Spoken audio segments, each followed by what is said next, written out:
Hi, I'm Terza. I showed up to work like any other day, doing my job, quietly, consistently. But then my own sister poured hot coffee on my lap during a company lunch, and people laughed. No one spoke up, no one stopped her, and just when I thought I'd finally disappeared completely, my husband walked in. Not just any husband, a billionaire. And within minutes, he fired everyone in that room. But that wasn't even the worst part. The real betrayal? It started way before the coffee. What if your own family spent years erasing you, one harmless moment at a time? Would you even notice until it's too late? Let me tell you what really happened. I stood in the lobby of Monroe Analytics, one hand gripping a tray of 3 coffees, the other balancing a brown paper bag of breakfast wraps that were already staining through with grease. The doors behind me slowly eased shut, leaving the damp Seattle morning behind. But the chill followed me anyway. A few people from marketing passed by without so much as a nod. One of the interns, Nick, I think, glanced up from his phone just long enough to say, "Hey, Terza, you mind grabbing a couple extra creamers next time?" No smile. No thanks. Just expected. I kept moving, because what else was I going to do? Explain to him that I was the one who wrote the predictive sales model they were using this quarter? That I had an MBA from UCLA, not a hospitality degree? That I wasn't the damn office barista? Instead, I gave him a half smile and said, "Sure thing." By the time I reached the second floor, the heat from the coffee had bled through the sleeves of my blouse, and my arm was starting to ache. I paused just long enough to shift the tray, my eyes landing on the giant framed poster above the main staircase. Marla's face. My sister. "Meet the visionary behind Monroe Analytics," the caption read. She was smiling in the photo, head tilted slightly like she always did when she was posing but pretending not to. The same smile she wore when she convinced our parents I was too sensitive as a kid. The same one she gave board members when taking credit for work she didn't do. I was already late for the Monday meeting. The boardroom was full when I stepped in. Sleek, expensive chairs arranged around the long glass table, the giant screen at the head already blinking with Marla's presentation. I placed the coffees at her seat, the bag beside them. She didn't look up, didn't thank me, she just kept talking. "And if we're serious about Q3 growth," she said, "we need to think bigger than projections. We need disruption." That was my cue. I had spent the weekend building a model that could predict regional purchasing behavior based on local weather trends. It wasn't just good. It was the kind of thing that could shift entire sales patterns. I cleared my throat. "Actually, Marla held up a hand. "Let's save the math class for later. We're not running a school here." Laughter, easy, comfortable laughter, from people who had never once asked me what I did all day. I sat down without another word. A VP, Thomas, asked, "What's Terza's role again?" Marla didn't miss a beat. "Oh, she's kind of floating support, like a utility player. She's helpful." Helpful. That word stuck in my throat like a splinter. I looked around the table, hoping someone, anyone, would glance my way. But they all either avoided my gaze or stared blankly, like I was part of the furniture. So I pulled out my notebook, the same one no one ever asked to read, and pretended to take notes while a part of me quietly broke into pieces. When the meeting wrapped, I gathered the empty cups and napkins without being asked. The room emptied quickly, everyone too eager to get back to their desks and their inboxes. I stayed a moment longer, needing space to breathe. That's when I felt it. Eyes on me. I turned and saw Lucian Draper, head of legal, standing just outside the doorway. He was older, quiet, the kind of man who said very little but watched everything. His eyes met mine. For a second, I thought he might speak. Say something. Acknowledge what he'd seen. But he just nodded once, almost imperceptibly, and walked away. Voice in my head. Of course he didn't say anything. Silence is safe. Silence keeps jobs. Later that afternoon, I stepped into the elevator just as Mallory slid in beside me. She was young, sharp, and ambitious, an intern last year, now rising fast. Not because she was better, just because she played the game better. She leaned in slightly. Hey, I hope you don't mind, but Marla asked me to present your deck next week. She said you'd be cool with it. Cool with it? I blinked at her. Sure, I said, voice even. No problem. Mallory smiled. Thanks. I mean, you laid all the groundwork. I'll just polish it up a bit. We rode the rest of the way in silence. That night, I stayed late. No one else was around. The building was quiet in the way only offices are after dark. Light humming from the ceiling, distant tapping from an HVAC unit that hadn't been serviced in years. I sat at my desk, staring at my own name written in the corner of my slide deck, and wondered how long it would take before even I forgot I was the one who made it. They didn't need to fire me to make me feel erased. They just stopped seeing me. The next morning, I arrived earlier than usual, thinking maybe if I beat the noise, I could reclaim a little peace before the day started chipping away again. The office was still half lit, mostly quiet, save for the hum of vending machines and the clack of heels from someone in the marketing team arriving just after me. I headed toward the lunchroom, needing water more than caffeine this time.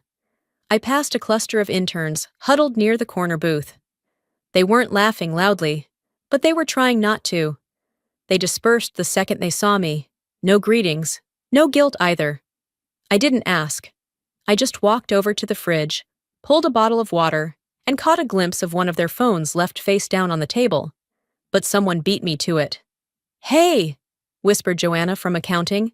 She held her phone screen low between us.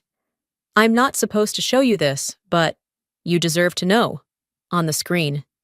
An email thread forwarded so many times the chain was barely readable. But what was clear, crystal clear, was the image. Me, wiping down the whiteboard in Conference B. Captioned, When Nepotism Comes with a Mop. Above the image, the subject line read, Queen Bee with no hive. Underneath, a reply. At least she's good at cleaning up Marla's messes. Joanna looked at me, apologetic. I didn't laugh, she whispered. I nodded once, said nothing. Took my water and left the room. Back at my desk, I stared out the window. The clouds were thick that morning, heavier than usual for a Seattle spring. I didn't cry. I didn't even get angry. I just sat with the weight of it, letting it settle where it always did. Deep, invisible, just below the surface. They didn't even try to hide it anymore. I wasn't just overlooked, I was a punchline. The monthly recognition meeting was that afternoon. One of those pseudo-celebrations meant to show how valued employees were.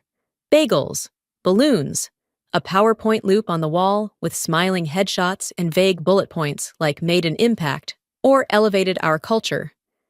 I wasn't expecting anything, but I hadn't expected this either. The slideshow clicked through each name, each shiny face. Then came the Data Innovation Award. That one stung, because it was mine. The model, my model, was highlighted for projecting market shifts based on user behavior trends. Except, under the recognition line, Mallory Penn. Not even a mention of my name, not in the corner, not in fine print, nothing. Marla stood at the front, perfectly poised, the very picture of leadership. Our young talent is what pushes us forward, she said, gesturing toward Mallory with pride. The applause was loud, loud enough to drown out the white noise ringing in my ears. Lucien caught my eye from across the room. He didn't look away this time, but he didn't say anything either. That evening, I left the meeting early and headed toward the vending machine. I didn't need a snack. I just needed to step away. Think. Breathe. I tried to feed the machine a wrinkled dollar bill. It spat it back. I flattened it, tried again. Same result. On the third try, it swallowed the bill, blinked twice, then did nothing. The screen froze. I just stood there. It was stupid, insignificant, a minor annoyance. But something about it cracked the surface I'd been holding together all day. My hand shook. Not from the machine, but from everything. You don't break from the big blows, I whispered. It's the small cuts, the echo of your own name, erased. I returned to my desk just before sunset. The office had cleared out. Marla had gone home. Mallory, too. Sitting there, under the dull light, I noticed a folder placed neatly on my chair. No note. I opened it. Inside, a printed version of my latest presentation, the one I'd drafted for the product team's quarterly pivot. Every slide intact, every chart exactly as I'd laid it out. Except for one thing, Mallory's watermark, bottom right corner of every page. My name, nowhere. I didn't even flinch, not anymore. I walked over to the printer tray, checked the timestamp. Printed that afternoon, 2 hours before the recognition meeting. I returned to my desk, sat down, logged into my email, opened a draft. Subject, documentation, Narco 1. Attachment, scanned copy of the folder. Body, blank. I hit send, to myself. I stared at the screen a few seconds longer, then shut the laptop. They thought I was quiet because I didn't know how to fight. What they didn't know is I had just started. The office was empty by the time I left. I walked slowly through the parking garage, letting the echo of my heels follow me like a shadow that had learned too well how to stay silent. On the drive home, I didn't turn on the radio. I needed the quiet. Not to think, thinking hurt, but to let my thoughts unravel without judgment. The next day, we had an investor visit. One of those high-pressure showcases Marla thrived on. The kind where we pretended everyone was aligned, efficient, inspired. The kind where she reminded everyone, subtly of course, that this company bore her name, even if it technically belonged to our parents. The investor was an older man named Bennett. Friendly, but clearly calculating. The type that read between words more than he listened to them. He shook hands, asked too many questions, and smiled like he already knew who was getting the next funding round. Marla met him at the front, our mother right behind her. Velda Keegan, the matriarch. She wore a tailored navy suit, hair swept back so tight it made her look like she was always in control. She greeted Bennett with a tone of polished confidence and guided him into the hallway like she owned the building, which, in a way, she did. "This is Marla," she said, gesturing with a proud hand. "My daughter. The brain behind all of this." I stood 3 feet away. Velda didn't look at me. She didn't introduce me. She didn't even acknowledge my presence. Bennett turned to me anyway, politely puzzled. "And you are?"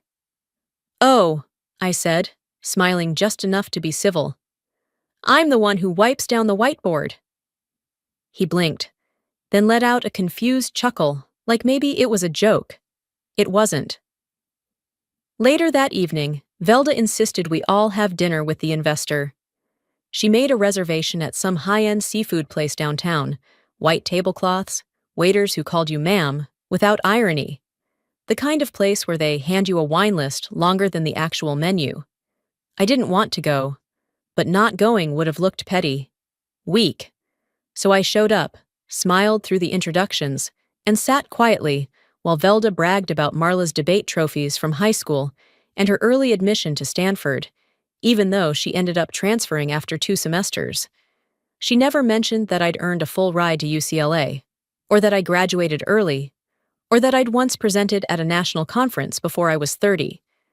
She talked about Marla like she was the only daughter she ever had. I picked at my food, listened, watched Marla laugh and dazzle, and somewhere between the lobster bisque and the seared halibut, I realized the truth. There comes a moment when silence doesn't protect them anymore. It only exposes you. Back at the office later that week, I had to drop off a hard copy file in Marla's office. It was late, most of the staff had left, and I figured I'd just leave it on her desk and go. Her door was ajar. I stepped in.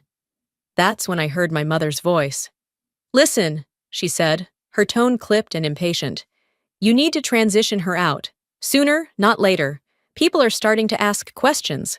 Marla exhaled audibly. "She's not going anywhere. That's the problem." "She's too close. You know how this works. Keep her in the room, but far from the table." "I've been doing that for 6 months," Marla snapped. "She's just quiet. She doesn't fight. She never has."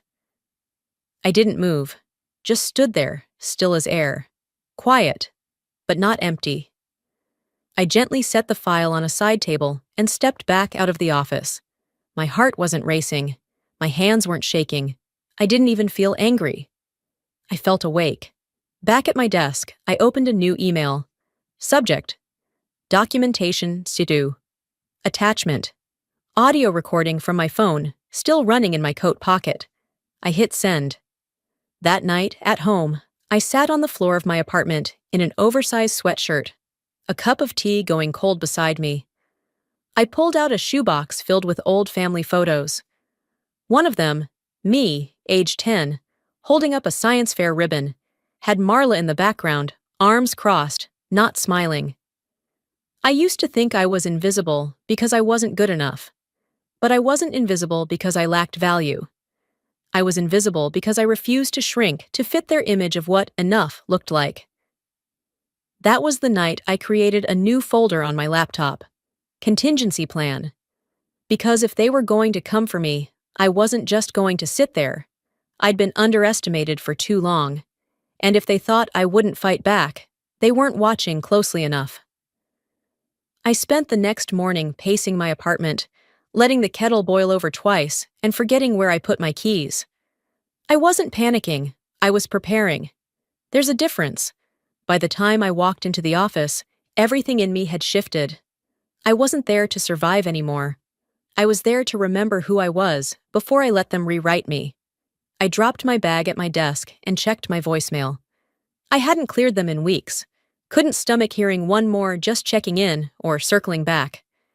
But today, I did. Second message down, a woman's voice came through, professional but warm. Hi, Ms. Monroe. This is Kayla from Eastbrook Data. We met briefly at the Boston Tech Summit in June. Our Director of Strategy is moving to Europe, and we'd love to talk to you about stepping into that role. We think your work with consumer behavioral modeling is exactly the direction we need. Give us a call if you're open to a conversation. The date on the message? 5 weeks ago. I sat very still, listening to the beep that ended the message. Boston, director level, a real offer, real recognition. And I had turned it down. Or worse, ignored it. Because 6 weeks ago, Marla had looked me in the eyes and said, I can't save this company without you, T. I trust you more than anyone. I thought I was helping my sister rebuild something worth saving. Turns out, I was just hammering nails into my own coffin. Later that afternoon, we had our quarterly strategy meeting. I knew what was coming, or I thought I did. The presentation was titled Predictive Models for Consumer Pulse. That was mine. My code, my project, my sweat.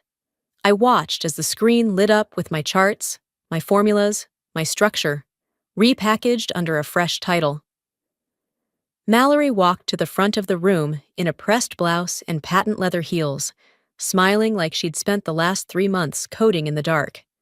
She began with, I'm proud to present a predictive framework we've been building to anticipate regional consumer behavior. We? Mallory didn't even know the difference between logistic and linear regression until I explained it to her last month. And there it was. Marla standing at the back, nodding along, proud as a mother at a recital. She didn't speak until the end, then clapped twice and said, exactly what I envisioned when I hired fresh minds to shake things up. Fresh minds.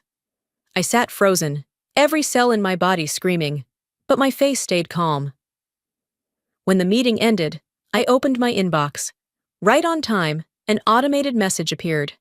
Subject: Thank you. Body: Great note-taking today, Tirza. Your support makes everything run smoother. Support: I walked slowly back to my desk, shut my laptop, then opened the draft folder on my desktop. Inside was the original version of the deck, the one with my name on every page, my notes in the margin, time-stamped edits saved on a cloud account I controlled. There was no denying it. No room for, maybe you misunderstood. I highlighted the entire folder and dragged it into the contingency plan, phase 2 directory. Then I backed it up in 3 more places. After work, I skipped the bus and walked instead. Needed the air, the space. By the time I got home, The sky was already fading to blue-gray. I poured a glass of wine, sat at the kitchen table, and opened my laptop again.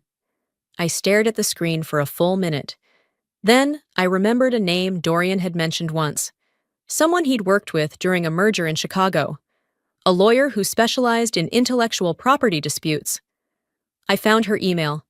Attached the full folder. No note. No signature. Just the subject line. Intellectual property theft. Internal evidence attached. I hit send. That night, I didn't sleep much. But I didn't toss and turn either. I was done waiting for someone else to call it what it was. This time, I was sending the signal, and someone was going to answer it. By the time the office lights flicked on the next morning, I was already seated, at the far corner of the conference room, right next to the humming printer. It wasn't even subtle. My name had been left off the agenda again. No welcome slide, no introduction, not even a seating card. Junior staffers sat at the main table, some with less than 6 months of experience. Mallory had a full section to herself. She glanced my way briefly, then turned back to her tablet. She knew. They all did. I didn't ask questions. I didn't try to fix it. I just pulled out my phone, opened the voice recorder, and set it face down beside my notepad. The presentation began with a bloated slideshow packed with recycled metrics, half of which had originated in my research.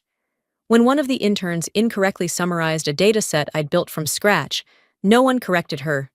When Marla stepped in to wrap things up, she nodded toward the team like a school principal on awards day. "These are the future of Monroe Analytics," she said, all smile and spin. "And let's be honest, fresh eyes see things we often miss." Fresh eyes, like mine, were cataracts. The meeting ran long. When it finally ended, I waited until the hallway cleared before packing up. I reached for my bag when a new email pinged on my screen. It had been sent to a small group, myself accidentally included. Subject, Thursday debrief, internal only. The first line? Honestly, she's just good for coffee runs and filling out the diversity line item. Another reply came seconds later. She still thinks she's in the running for VP. Adorable. And one more. We should frame that mop picture. Or better yet, name a conference room after her. I didn't react, not outwardly. I hit forward. 2. My secure email. Subject, documentation, Server 3. Body empty. I closed the tab, then walked calmly out of the room and into the hallway, where Marla was standing near the coffee station, chatting with Bennett, the investor. Her voice was light, performative, the way it always was when she had something to gain. She noticed me. "T, don't forget to restock the sugar packets. I think we're low again." I stepped forward, just close enough for her to hear me. "If you push again," I said, steady and quiet, "I'll push back, not like before, not silently." Her mouth curved into that practice smile she used in press photos. "Oh, come on, sis. Lighten up. It's just work." But there was a pause, barely half a second, before she spoke again. That hesitation was all I needed. Back at my desk, I opened the storage drawer and found the printed slides from last week's meeting, the ones with the wrong data Mallory had presented. I clipped a note to the top, no accusations, just corrections, and placed it in Lucian's internal mail slot. He found me an hour later. Didn't say a word. Just walked past and slipped a folded paper into the side pocket of my tote bag. Inside, a printed copy of the email chain, the same one I'd already forwarded. But it wasn't from me. Someone else had flagged it. Someone inside the circle. I stared at it for a long time, my fingers tracing the words like they might burn. They didn't. Not anymore. The hallway outside buzzed with Friday energy, casual conversations, lunch plans, weekend jokes. But something else floated in the air now. A weight, a slowness, like the room was holding its breath. Maybe it was me, maybe it was them. Because when truth lingers too long in silence, even the liars start looking over their shoulders. The next time I saw Marla, it was during the Friday investor luncheon, the kind of event where everything is staged just right. name cards, catered salad bowls, scripted toasts. Even the water had lemon slices floating like performance props. I knew better than to expect anything less than theater, but I didn't expect what came next. I was standing by the long table near the windows, quietly pouring myself a second cup of coffee. The room was buzzing with carefully curated small talk when Marla swept in, perfectly timed and perfectly dressed, two tall lattes in her hands. Her eyes scanned the room, then landed on me with that familiar glint I had learned not to trust. She walked toward me, smiling like it meant something, and at the very last second, tripped. The coffee cup in her right hand flew up, arced slightly, then landed squarely in my lap. The heat punched through my dress slacks before the pain even registered. "Oh no!" she gasped, voice high and sugar-coated, eyes widening. "Tirza, I'm so sorry! Still your favorite, right?" People laughed. Not everyone, but enough. A few turned away. One or two looked like they wanted to say something but didn't. My skin was burning, my thighs stung, the fabric clinging in wet patches. I didn't shout, didn't flinch. I looked her dead in the eye, smiled, just enough to confuse her, and then walked out of the room, slowly and upright, coffee soaking through every step. I went straight to the restroom, locked the stall, and stood there, breathing. One hand on the cold metal wall, the other resting against the scarlet stain growing on my thigh. This wasn't clumsy, it wasn't accidental. It was her final warning. But what she didn't know was, it was also mine.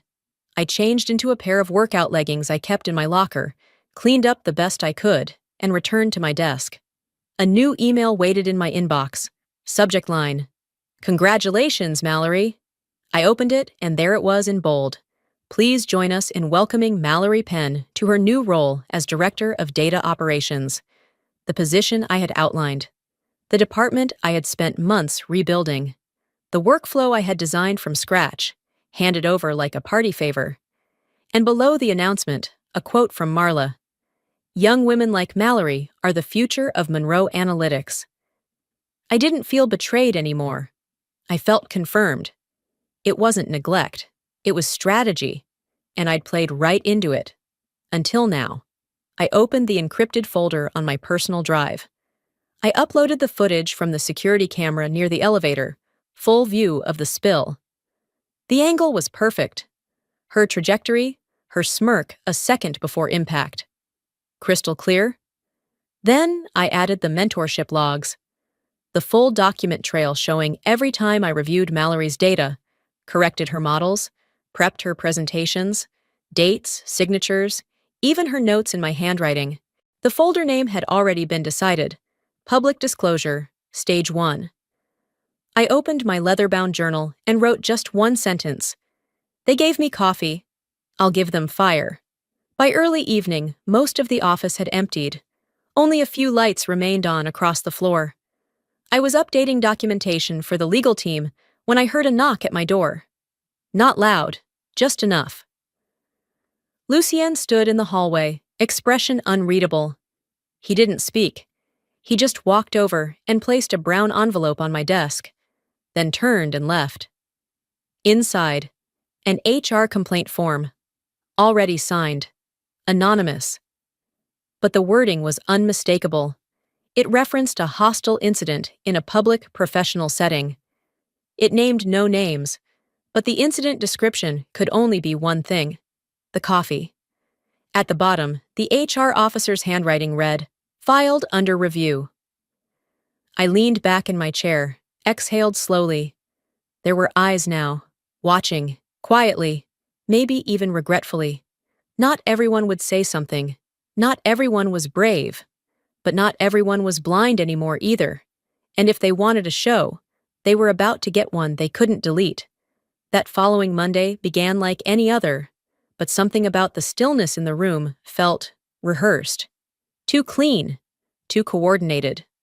By mid-morning, the announcement hit every inbox. Subject: Leadership in Sync. Meet the Monroe Women Body. Sisterhood in Innovation. The Monroe Women Leading Together. I stared at the subject line, blinking once before opening it. There it was. A full-page press release, glossy and glowing. A photo of Marla and me, smiling side by side. Except I hadn't smiled like that in months. The picture was from last year's holiday mixer, cropped and filtered to remove the people around us, altered just enough to make us look like a united front. The caption read, "A legacy of trust, vision, and sisterhood." Marla was quoted beneath it. "My sister and I have always believed in building this together. We thrive because we lead together." I didn't know whether to laugh or throw my mug across the room. Instead, I clicked print. As the page slid out of the tray, I whispered under my breath. The photo was real. The moment never happened. 2 hours later, I got a ping from a client I hadn't spoken to in a while. Marcus, from Denver. He forwarded a proposal that had been sent to him for a new cross-regional data analysis initiative. His message was short. "Hey, Tirza, didn't you mention this structure to me last quarter?" I opened the attachment. My structure, my analysis flow, my predictive grid. Word for word. Only 2 names were listed, Mallory Penn and Marla Keegan. No acknowledgement, not a footnote, not a based on a concept by. Nothing. But there it was, buried in the metadata. My watermark. Dated. Logged. Unmistakable. I stared at the screen, then slowly closed my laptop. They weren't just trying to erase me. They were replacing me, in real time. One asset, one headline, one client proposal at a time. That afternoon, the company held a quarterly town hall. All hands, cameras rolling, clients and partners on Zoom. The topic? Shared Vision, Monroe's Next Chapter. Marla took the stage wearing her signature navy blazer and a smile sharp enough to cut glass. She launched into a speech about leadership, vision, and family legacy. I sat in the back row, perfectly still. I didn't interrupt. I didn't raise my voice. I waited until the Q&A. When they opened the floor, I stood up. Calm, steady. "Marla," I said, "can you clarify when exactly you and I last co-authored a project together?" You could hear the air change. The mic handler hesitated. Someone coughed. Marla blinked, only slightly, but it was enough. She forced a smile. "Tirza, I'm not sure that's relevant to today's discussion." "No?" I tilted my head. "Because it's relevant to the article you published this morning, and it's certainly relevant to the client proposal sent to Denver yesterday." Silence. A junior staffer raised her hand and said carefully, "Didn't Tirza design Project Cora?" Another voice chimed in, this time from the tech team. "Yeah, the predictive grid was hers. We beta tested it back in October." Then Lucian stood up, quiet but firm. "I can confirm the time-stamped files. The source material is Tirza Monroe's." No one laughed. No one looked away this time. I looked around the room. I didn't need to shout. I didn't need to plead. She built a family of mirrors. I lit one match. And just like that, the silence that once protected her was about to testify against her.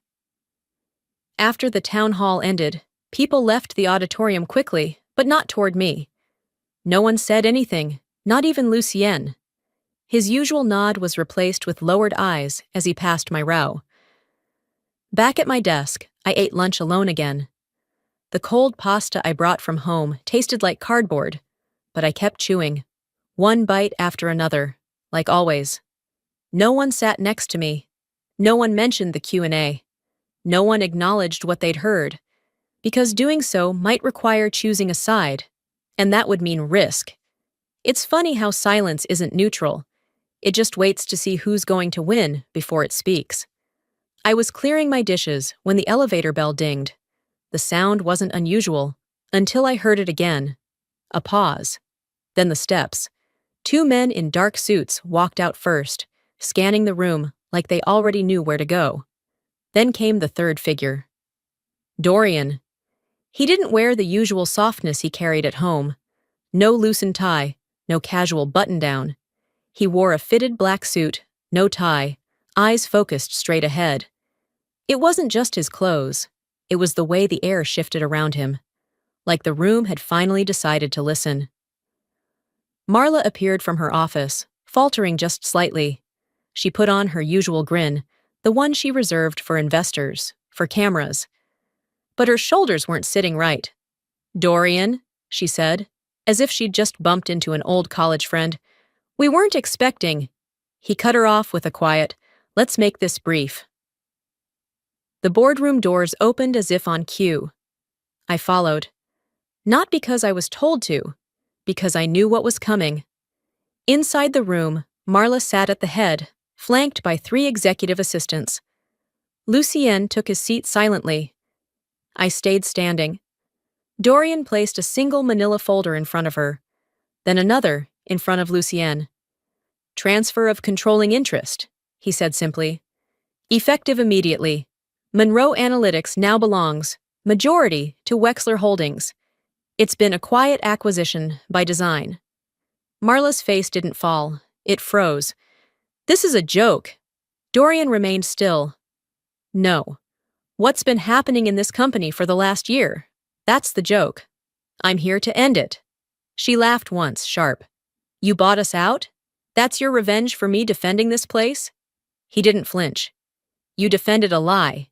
You curated a brand. You erased people." Then he turned to Lucien. "I'll be appointing interim compliance and ethics leadership, starting with a full audit of internal communications, reporting structures, and project authorship." Lucien gave a single, solid nod. Dorian looked to me next. I reached into my bag, pulled out a USB, and walked calmly to the screen at the front of the room. I plugged it in. 1 click. The first slide. A screenshot of the internal email where I was called Diversity Decor. Next, a proposal to a client with Mallory's name pasted over my model. Then, footage from the security camera showing Marla's very intentional coffee spill. And finally, a single slide with text in bold. "If silence protects the abuser, let noise redeem the truth." No music, no voiceover, just truth. Laid bare. Mallory, seated in the corner, buried her face in her hands. Lucien looked directly at Marla. "Do you have anything to say for yourself?" She blinked once, twice. "This is a hit job." "It's a correction," I said. Dorian stood. "Effective immediately, Marla Keegan is removed from her role. A review of all project leads will begin this week. Your contract is terminated, pending legal review." Marla's voice cracked. "You're doing this now? Here? In front of her?" Dorian didn't look at me when he said, "You did it to yourself. You just didn't expect anyone to say so out loud." She turned to our mother, Velda, seated at the far end of the room. Mom didn't speak. She didn't move. She stared out the window like she didn't recognize either of us. As the room emptied, one by one, I stayed behind. I wasn't done. I had one last thing to say. I waited until the last door clicked shut behind them. The boardroom was still, except for the quiet hum of the projector cooling down. I walked over and removed the USB from the port, tucking it into the inside pocket of my blazer, like I'd done it 100 times before. I didn't need to say anything more. But I did. I turned toward the window, where Velda still stood, unmoved. She hadn't looked at me once since it all unfolded. Her reflection on the glass was sharper than her presence in the room. I stepped closer, enough for her to hear. "You said once I was too soft to survive this world," I said, calm, not bitter. "Turns out, I was just quiet enough to outlast it." She blinked slowly. "You look more like your father these days." I nodded.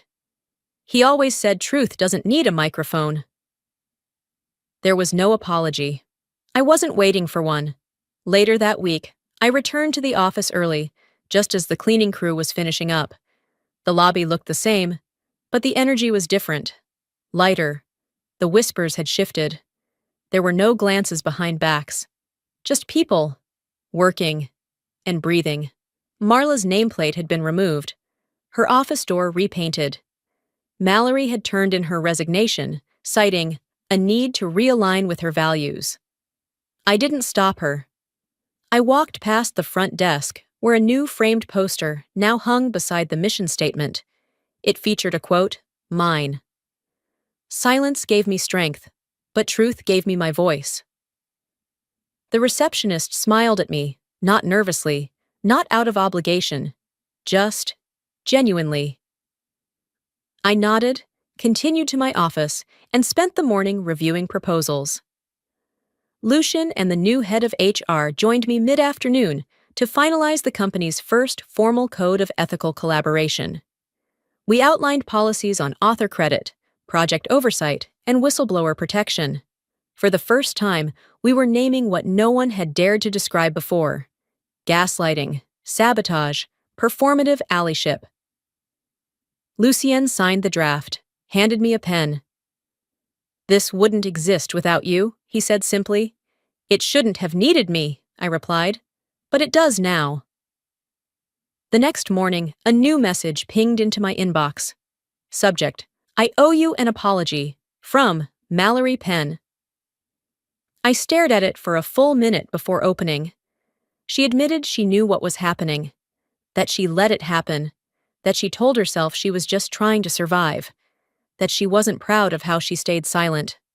I didn't reply. I archived the email, but I didn't delete it. A few weeks later, Velda stopped by without calling. She walked slowly through the hallway, said hello to a few people she didn't recognize anymore. She didn't ask for a tour. She didn't mention Marla. She just stood near the glass wall in my office, watching the city outside. "I came to see it," she said. "The place that changed everything." I poured her a cup of tea. No milk, no sugar. Just how she liked it. She looked around. "You run this now?" "I lead it," I corrected. She nodded. "It's cleaner, sharper." We didn't talk about what happened. There was nothing to revisit. She had made her choices.